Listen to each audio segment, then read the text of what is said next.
1 Kings chapter 9. When Solomon had finished building the temple of the Lord and the royal palace, and had achieved all he had desired to do, the Lord appeared to him a second time, as he had appeared to him at Gibeon. The Lord said to him, I have heard the prayer and plea you have made before me. I have consecrated this temple which you have built, by putting my name there forever. My eyes and my heart will always be there.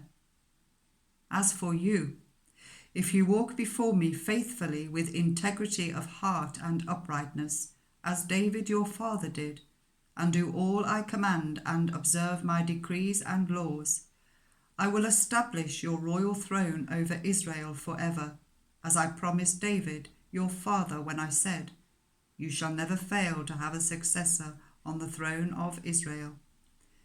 But if you or your descendants turn away from me and do not observe the commands and decrees I have given you, and go off to serve other gods and worship them, then I will cut off Israel from the land I have given them, and will reject this temple I have consecrated for my name. Israel will then become a byword and an object of ridicule among all peoples. This temple will become a heap of rubble. All who pass by will be appalled and will scoff and say, Why has the Lord done such a thing to this land and to this temple? People will answer, Because they have forsaken the Lord their God, who brought their ancestors out of Egypt, and have embraced other gods, worshipping and serving them. That is why the Lord brought all this disaster on them.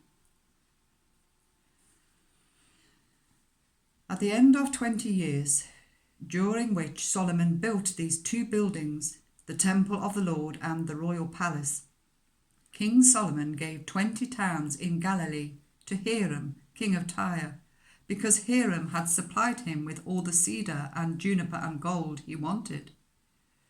But when Hiram went from Tyre to see the towns that Solomon had given him, he was not pleased with them. What kind of towns are these you have given me, my brother? He asked. And he called them the land of Kabul, a name they have to this day.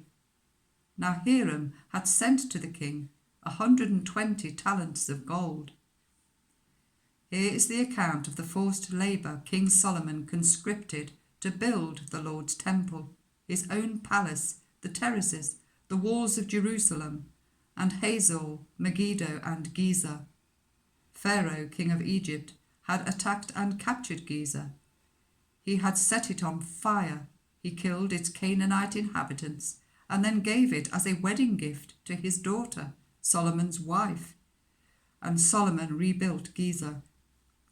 He built up Lower Beth Horon, Baalath, and Tadmor in the desert within his land, as well as all his store cities and the towns for his chariots and for his horses.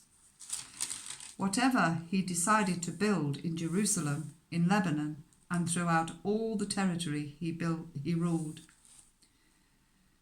There were still people left from the Amorites, Hittites, Perizzites, Hivites, and Jebusites. These people were not Israelites. Solomon conscripted the descendants of all these people remaining in the land, whom the Israelites could not exterminate, to serve as slave labour, as it is to this day. But Solomon did not make slaves of any of the Israelites.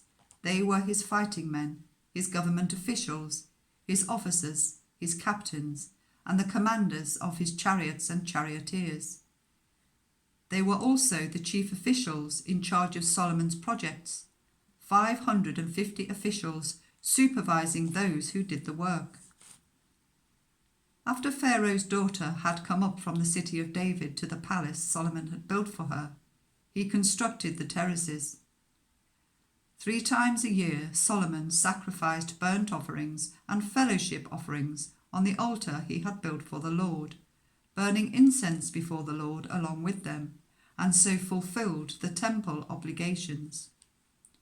King Solomon also built ships at Ezion-Geber, which is near Elath in Edom, on the shore of the Red Sea. and Hiram sent his servants, sailors who knew the sea, to serve in the fleet with Solomon's servants.